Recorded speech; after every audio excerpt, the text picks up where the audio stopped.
Now it's time for Gotham Talk Radio's In Your Face Politics with Brad Gerstmann and David Schwartz. I have no idea if we're on the air or we're not on the air, but you should tell them they could stop the music now, Mr. Engineer over there, if you hear what we're saying. All right. All right, there we go. Okay, the music is off. I have no idea if we're on the air. I don't really, doesn't feel like we're on the air. I don't hear myself the way we normally do. But let me tell you a little bit about us. You know, I've been doing some research on the station that we're on, Brad, and it's actually a Russian station all day, and you know, I am Russian. I just want you to know that you're Italian, but I'm Russian. You know, I grew up in the Manhattan Beach, Brighton Beach area. I grew up in the 70s. I went to Lincoln High School. Okay, I took that B1 bus from Manhattan Beach, the park over there, to Lincoln High School every day. Back then. I remember the Russian invasion, okay, of the area, and how the Russian community really uplifted the entire area. And we're talking now with, and we just had Dov Hikind on before us. So, you know, I was thinking, you know, how are we going to connect with an all-Russian audience? But you know what? The Russians have a lot of money now, and they have money to spend on the best government relations team in this country. We have a law firm. Brad and I have a law firm. We'll give you some of our our background. Brad is right now smoking a Logic. Well, that's how I want to connect with the Russian community, is because, you know, the people from Russia came over here for more freedoms, okay? Because America is the land of the free, home of the brave. In Russia, you were limited. Even to this day, you're limited in what you can do. Your freedoms are very much not as expansive, of course, as they are in America. Did they come here for freedoms or just to be free? To be free. Yeah. Did they need multiple freedoms, or they just wanted to be this free? is one I want to say is smoking an electronic cigarette. Okay, this is one of the reasons that the Russians came here, is they want to be able to smoke their cigarettes or electronic cigarettes without interference from the government. And that's why I like smoking E-Logic. So right. It's Logic, or is it E-Logic? No, it's Logic. Logic, yeah. Logic is the best. You see, but our government is moving in the other direction. Just as the Russians show up here and decide they're going to make themselves comfortable, they find out that we're back in a communistic society here, or socialistic society, where there are limited freedoms. And we can't. And they now came here, and they can probably go back to Russia, by the way, and smoke as many of these as they want. Everything's been turned upside down. It's crazy. Back then, how things are connected. Back then, it was the entrepreneurial. And that's how the Russian community did so well. We had the entrepreneurial spirit back in the late 70s, early 80s. People were able to work hard, open up their own businesses, live the American dream. You know, work really hard, and the Russian community has done tremendous. I mean, they worked so hard, and now that they really own every store in that area, and it's just it's terrific. So how do they like living in communism again? Well, yeah, that's what's happened. Is now we've had governments that have restrained business, that have taxed business through the roof, and we're an over-regulated society, and it's been turned on its head. Let me give everyone the call-in number, Brad. If anyone wants to call in, it's 516-858. 5897. It's 516-858-5897. Who do we got, Tim? We got Greg Ball. All right, we got Greg Senator Ball. Greg Ball. We got Senator Greg Ball. You're on Gotham Talk Radio with Brad Gerstmann and David Schwartz. Welcome to our inaugural show on WNSR. I know you're really excited to be on today. How the hell are you? I'm very excited. We're good. We have a guest. We have a visitor here. A guest questioner. Oh, okay. All right. Let me. He wants to ask you a question. Senator Ball,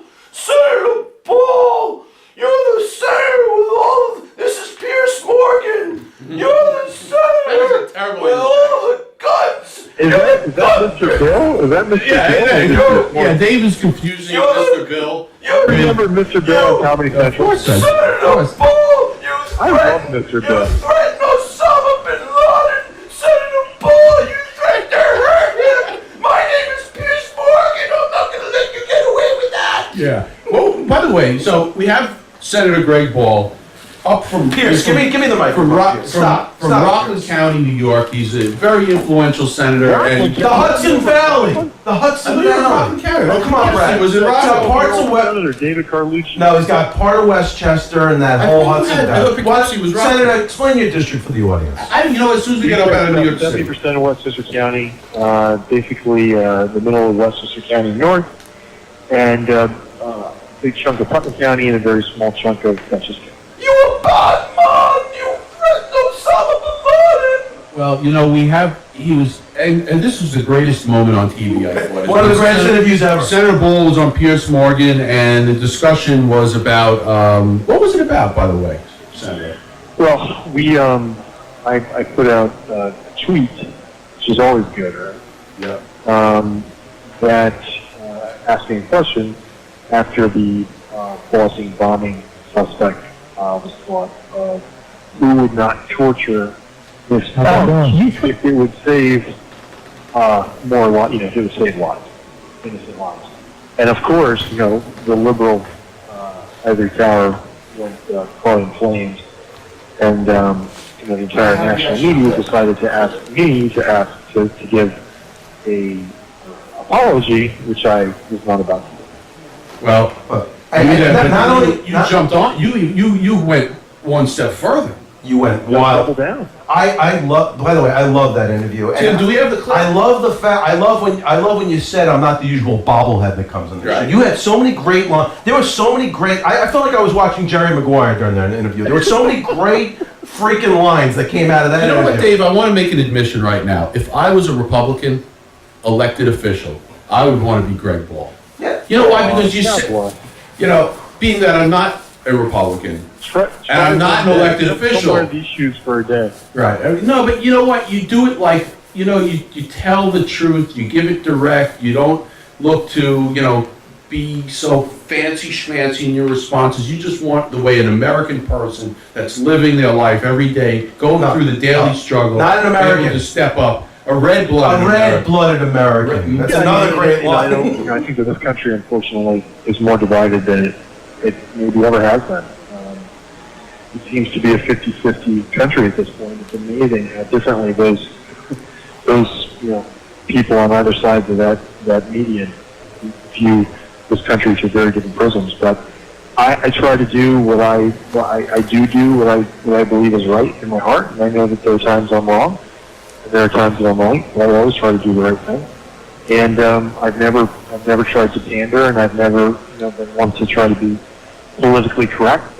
I'm sick of the political correctness. I'm sick of the crap that's going on in this country. I'm sick of the 30-second sound bites and the thumb wrestlers on both sides of the aisle. And I don't care whether it's John Boehner or Nancy Pelosi or Barack Obama. They can all kiss. You know what? I mean, this country has become increasingly divided, and you have the people in major positions of power in both parties are screwing the middle class, and there's a real lack of leadership. Well, you are certainly passionate, but so let's turn our attention to New York City.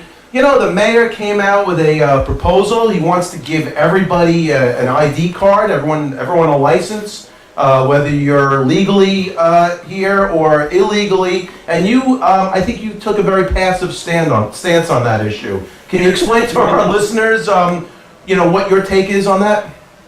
Well, I mean, we've been down this path before, and I will tell you this: I think having Mayor De Blasio in the city is going to be a great thing for Governor Cuomo, because Governor Cuomo has proven himself to be a pragmatic leader. Sometimes he's gone to the left, and he's gone to the left on social issues. I don't think it served him well, but most of the time focuses on the issues that pulls together in the middle. Having a mayor like this, I think it's going to be the gift that keeps on giving. We've been down this path. We went down there with Governor Spitzer. Governor Spitzer tried to force the DMVs throughout the state to provide driver's licenses to illegal aliens.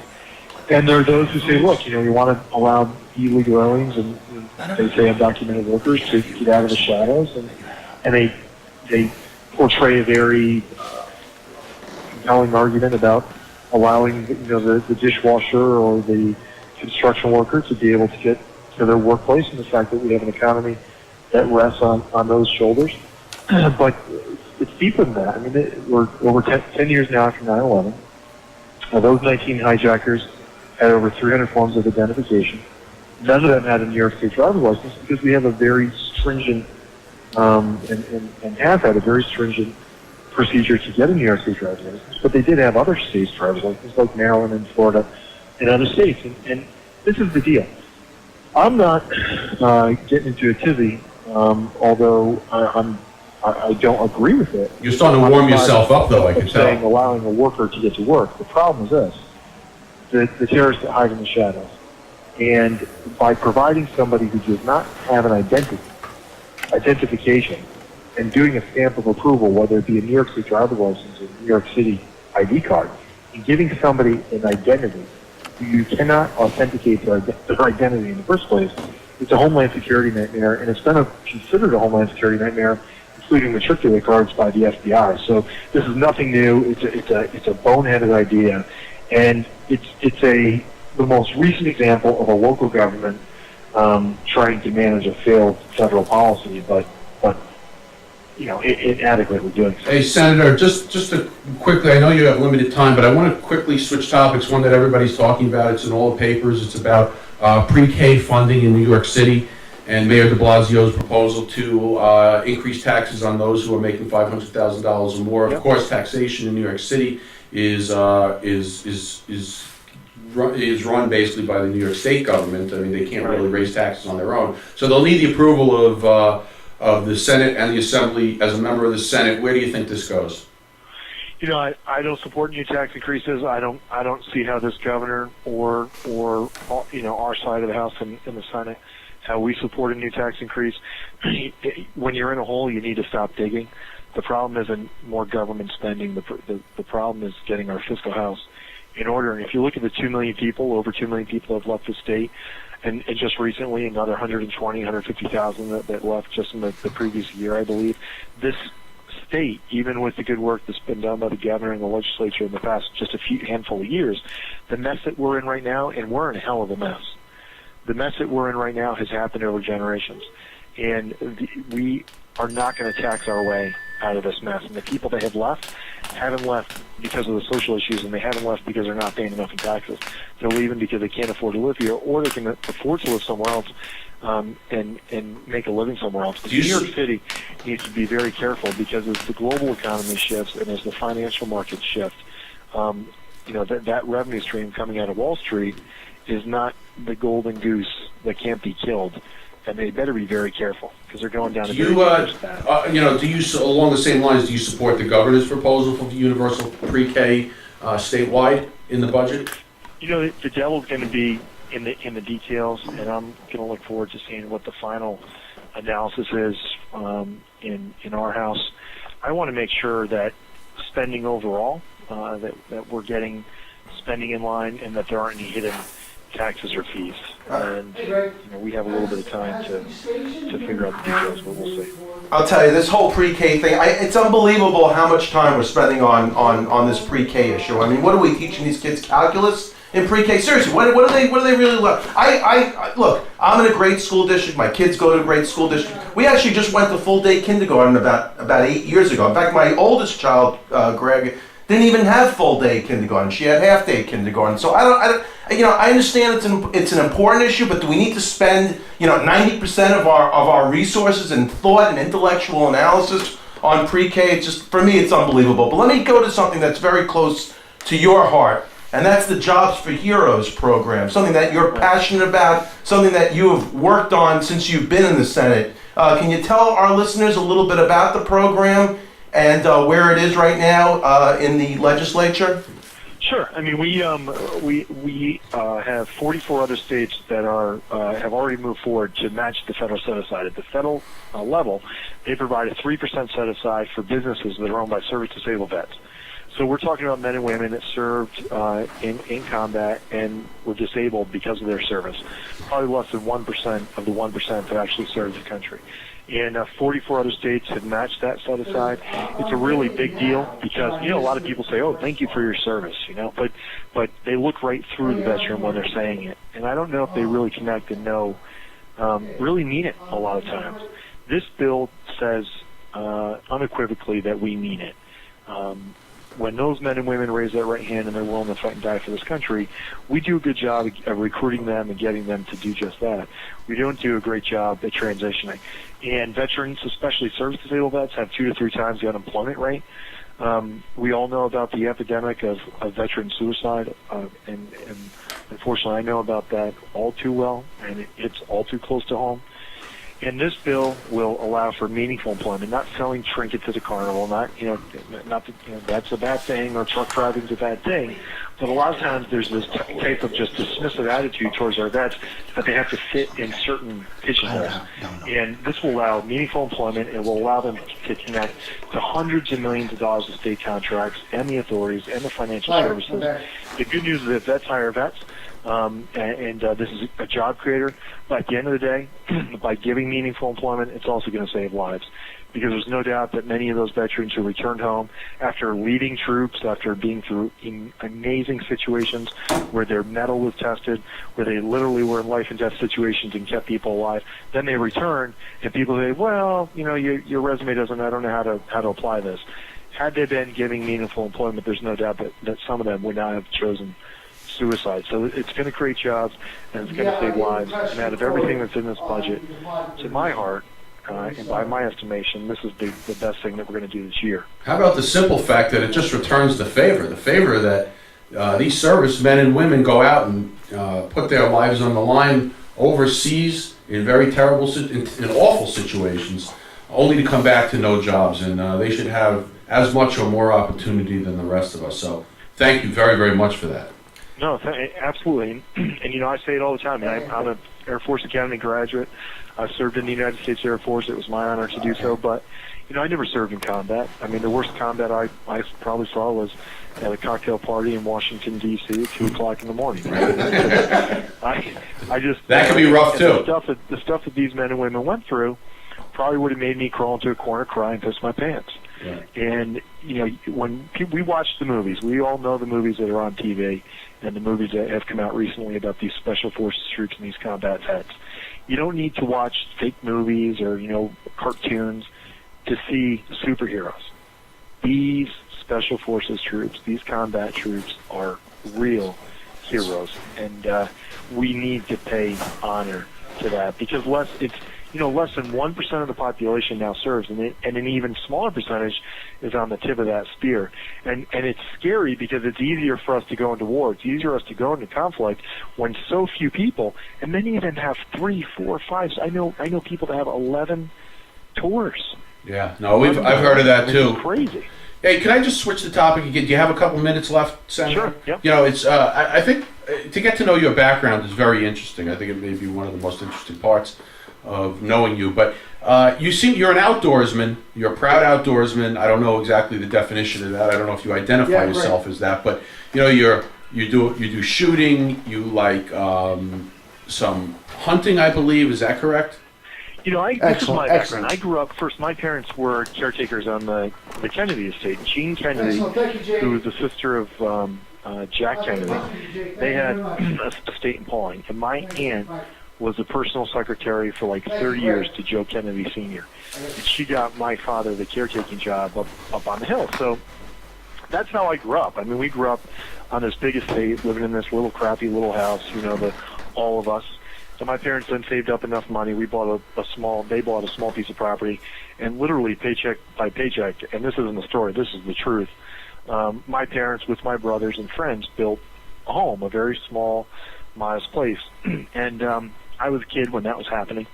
And in between being caretakers and building that home, we actually lived in my grandmother's basement. My two parents and myself, my two brothers, and my sister didn't because she lived upstairs because she was the sister. But we lived downstairs. This was a cement cinder block basement with no windows, you know what I'm saying? And literally sheets up, between the rooms, and that's how we lived. And when we moved to the new house that we built, they had a couple acres of land, and I started raising all sorts of animals on that, probably around 9 years old. And then eventually had a 2-acre market garden. I had a traveling petting zoo. I had spider monkeys, llamas. I had a herd of dairy goats. I made cheese, sold cheese, took the whey, which is a byproduct of the cheese-making process, raised pigs. I would raise them, slaughtered them, sold everything, I come from a little bit of a farming background, and that's just what I love to do. I love being outdoors. I love being with animals. I have a great respect for nature. I would go out hiking and camping as a kid and be out there for days. And I love to shoot. As far as hunting, I mean, I've been turkey hunting, I've been pheasant hunting out of state. I love to shoot feral hogs down in Texas and javelina down there.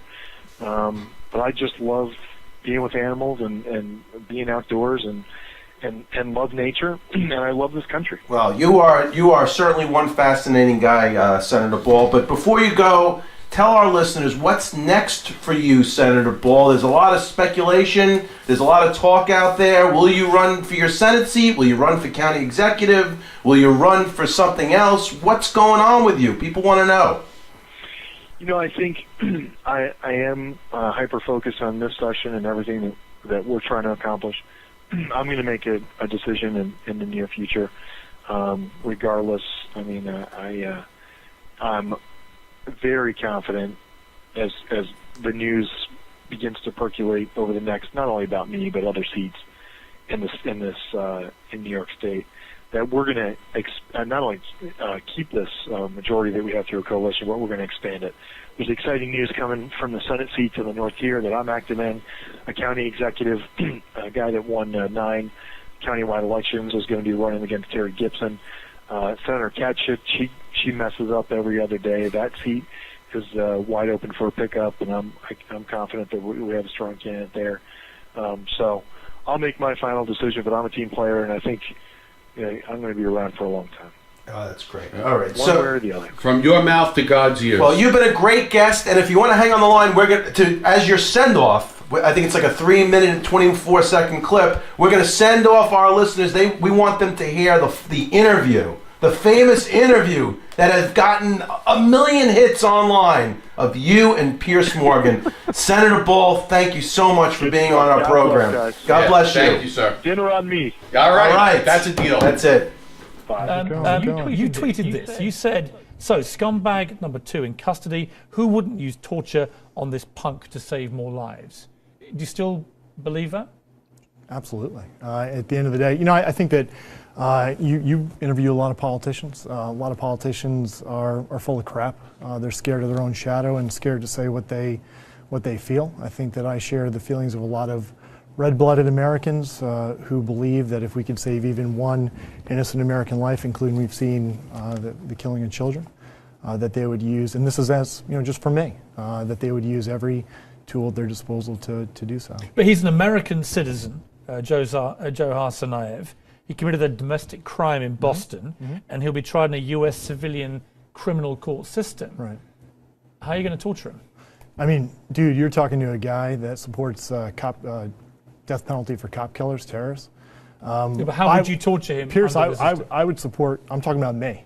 If you want to talk to the President of the United States about his policies, the next time you golf or go play basketball with him, you can ask him. I'm telling you, as Greg Ball, as Greg Ball, Greg Ball personally, I understand you're Greg Ball, but you personally put in a room with anybody from the most current scumbags to Osama bin Laden. I understand. I'm telling you what I would do. As far as the policy of the United States, you got to take it up with. I understand, but obviously, if you start Obama. to torture an American citizen for committing a domestic crime in America, you are crossing a Rubicon. Would you do that as policy? Can I ask you a question?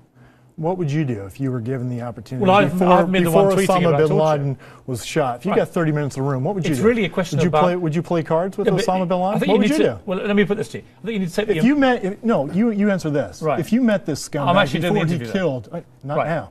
If you met this scumbag before he killed these people and turned people into amputees, what would you do? Play cards? It's not really. Maybe I should have said it in a British accent. These men killed innocent men, women, and children. What would you do? Seriously. You do it. You get paid for it. Seriously, so I've invited you onto my show your own medicine. because you tweeted this to the world, and I'm curious about what you think. No, not to your the world, to behavior about so far 5,000 has been people. really offensive. Because you don't like it when you don't have another bobblehead that you can beat up and treat like a coward?